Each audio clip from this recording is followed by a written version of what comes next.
مصطفیٰ میں رکھ دیں. اب آقا علیہ الصلوۃ والسلام نے جب یہ واقعہ بیان کیا نا کہ میں رات کے تھوڑے سے حصے میں عرشوں تک گیا ہوں, رب سے کلام بھی کیا, رب کی زیارت بھی کی اور واپس بھی آ گیا ہوں, تو اس زمانے میں تو دو قسم کے گروہ تھے. بڑی توجہ فرمانا. ایک وہ جنہوں نے مان لیا, ایک وہ جنہوں نے انکار کر دیا.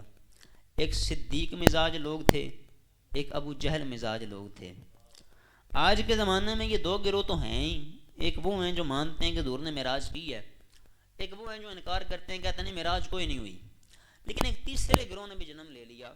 وہ کہتے ہیں جی معراج ہوئی تو ہے, لیکن حضور جسم کے ساتھ عرش اولا تک نہیں گئے, روح کے ساتھ گئے ہیں. معراج جسمانی نہیں تھی, روحانی تھی. ان سے کہا جائے جی وجہ دلیل. وہ کہتے ہیں دیکھو نا جی, اتنا بڑا آسمان ہے, زمین پہ کھڑے ہو کے تم آسمان کو دیکھتے ہو, کوئی سوراخ آسمان میں نظر کوئی نہیں آتا, کوئی دروازہ آسمان میں نظر کوئی نہیں آتا. تم کہتے ہو پہلا آسمان بھی کراس کر لیا, دوسرا آسمان بھی کراس کر لیا, تیسرا بھی, چوتھا بھی, پانچواں, چھٹا, ساتواں, ساتوں آسمانوں سے اوپر چلے گئے. آسمان میں دروازہ تو نظر کوئی نہیں آتا, شگاف آسمان میں ہے کوئی نہیں, یہ جسم آسمان سے گزرا کیسے؟ چلو وہ تو پھر بعد کی بات ہے. کہتے ہیں جی یہ زمین میں ایک گریویٹیشنل فورس ہوتی ہے, زمین ہر چیز کو اپنی جانب کھینچتی ہے. یہ موبائل یہاں سے چھوڑیں گے تو نیچے زمین پہ گرے گا, کیونکہ زمین اس کو اپنی جانب کھینچ رہی ہے. زمین کی گریویٹیشنل فورس اتنی زیادہ ہے کہ یہ کسی بھی چیز کو اپنے سے باہر جانے ہی نہیں دیتی, کھینچ لیتی ہے. اور اگر کوئی چیز زمین کے مدار سے باہر چلی بھی جائے تو زمین سے اوپر تو جناب ہوا ہی کوئی نہیں, خلا ہے. انسانی جسم کو زندہ رہنے کے لیے سانس لینے کی ضرورت ہوتی ہے, آکسیجن کی ضرورت ہوتی ہے. جب ہوا سے نکلے ہیں اوپر, خلا میں گئے ہیں, تو پھر سانس کیسے لی تھی, آکسیجن کیسے ملی تھی؟ اس لیے یہ جو معراج تھا یہ جسمانی نہیں تھا, حضور کی روح گئی ہے. بڑی توجہ فرمانا. درس قرآن میں بیٹھے ہو, قرآن سے ہی جواب دوں گا. بڑی توجہ فرمانا احباب. اعتراض پہلے سمجھ لیجئے, اگر اعتراض ذہن میں ہوا پھر جواب کا لطف آئے گا. کہتے ہیں نہیں آسمان میں رستہ ہے کوئی نہیں, کیسے گئے؟ آسمان میں دروازہ ہے کوئی نہیں, کیسے گئے؟ چلو زمین سے جب اوپر اٹھے تو زمین پہ تو ہوا ہے, آکسیجن ہے, سانس لی جا سکتی ہے. لیکن جب اس ہوا کے مدار سے اوپر نکلے ہیں, خلا میں گئے ہیں, تو خلا میں تو آکسیجن ہوتی کوئی نہیں, سانس نہیں لیا جا سکتا. انسانی جسم خلا میں زندہ رہ ہی نہیں سکتا. آپ نے اکثر دیکھا ہوگا یہ جو خلا میں جاتے ہیں ہمارے سائنسدان, یہ خاص قسم کا لباس پہن کے جاتے ہیں. وہ لباس اگر بندے نے نہ پہنا ہو اور ہوا سے نکل کے خلا میں چلا جائے, تھوڑی دیر میں ہی انسان کا جسم پھٹ جاتا ہے. انسان کے لیے ہوا سے باہر خلا میں زندہ رہنا ممکن نہیں. وہ کہتے ہیں جی آج جدید دور نے ترقی کی ہے تو انسان خلا میں جانے کے قابل ہوا ہے. 1400 سال پہلے تو راکٹ ہی کوئی نہیں تھے, انسان کیسے خلا میں جا سکتا ہے؟ اب بڑی توجہ فرمانا احباب. اعتراض اگر آپ کی سمجھ میں آ گیا تو میں آپ کو قرآن مقدس کے پہلے پارے کی دوسری سورت کی 30 نمبر آیت سے لے کے آگے چلنا چاہتا ہوں. ترجمہ جا کے پڑھیے گا, میں مفہوم عرض کر دیتا ہوں. خالق کائنات نے فرشتوں کے سامنے اعلان کیا کہ اے فرشتوں, میں زمین میں اپنا نائب بنانا چاہ رہا ہوں. فرشتوں نے کہا ہے الہی زمین میں اسے بھیجے گا جو زمین پہ جا کے فساد کرے گا. فرمایا انی اعلم ما لا تعلمون, جو میں جانتا ہوں تم نہیں جانتے.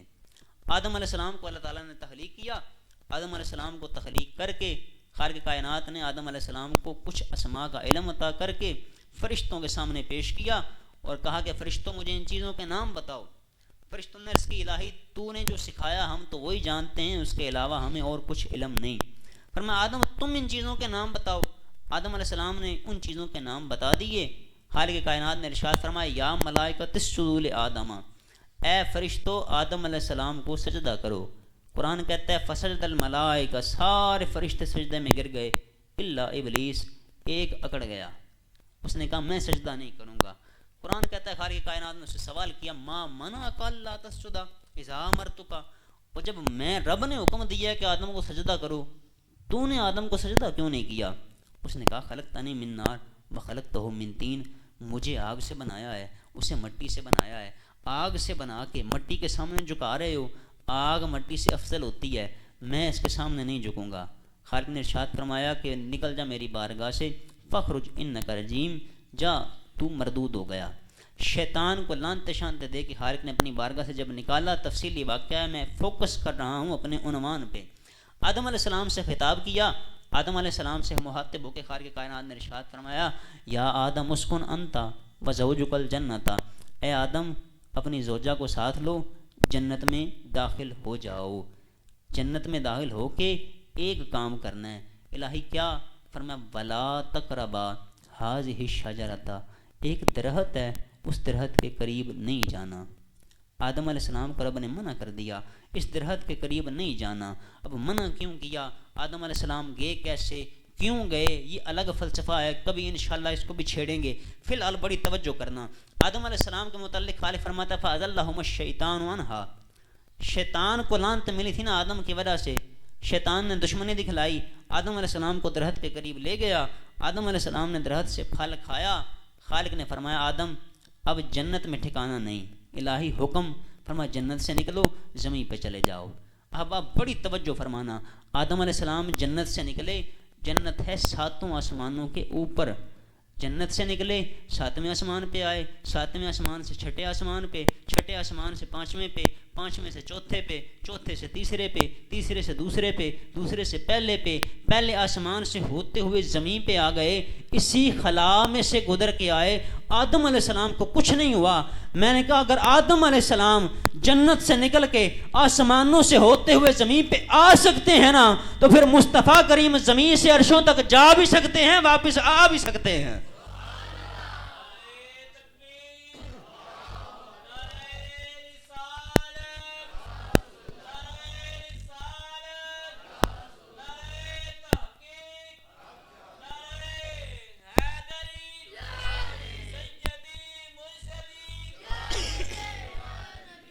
اگر آدم علیہ السلام وہاں سے نکل کے زمین پہ آ جائیں, انہیں کچھ نہیں نہ ہوتا, تو حضور علیہ السلام زمین سے عرش اولا تک جائیں اور واپس آئیں تو اللہ کے فضل سے انہیں بھی کچھ نہیں ہوا.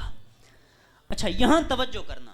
آدم علیہ السلام کے متعلق خالق نے ارشاد فرمایا یا ملائکۃ اسجدوا لآدم, اے فرشتو آدم تم سے سپیریئر ہو گئے, تم سے بڑے ظاہر ہو گئے. جن چیزوں کے نام تم نہیں بتا سکے آدم نے بتا دیے. آدم کو سجدہ کرو, آدم کی تعظیم کرو, سجدہ کرو آدم کو. فرشتے آدم علیہ السلام کے سامنے سجدے میں جھکے, جھک کے سر اٹھا لیا. بڑی توجہ فرمانا. آدم علیہ السلام کی تعظیم کے لیے سجدہ شروع بھی ہوا, ختم بھی ہو گیا. آدم کی تعظیم کے لیے رب نے فرشتوں سے سجدہ کروایا, وہ سجدہ شروع بھی ہوا, ختم بھی ہو گیا. میرے مصطفیٰ کی بارے آئی, فرمایا فرشتوں مصطفیٰ کی بھی تعظیم کرنی ہے. الہی کیسے؟ فرمایا ان اللہ و ملائکتہ یصلون علی النبی, فرشتوں درود پڑھو مصطفیٰ پہ.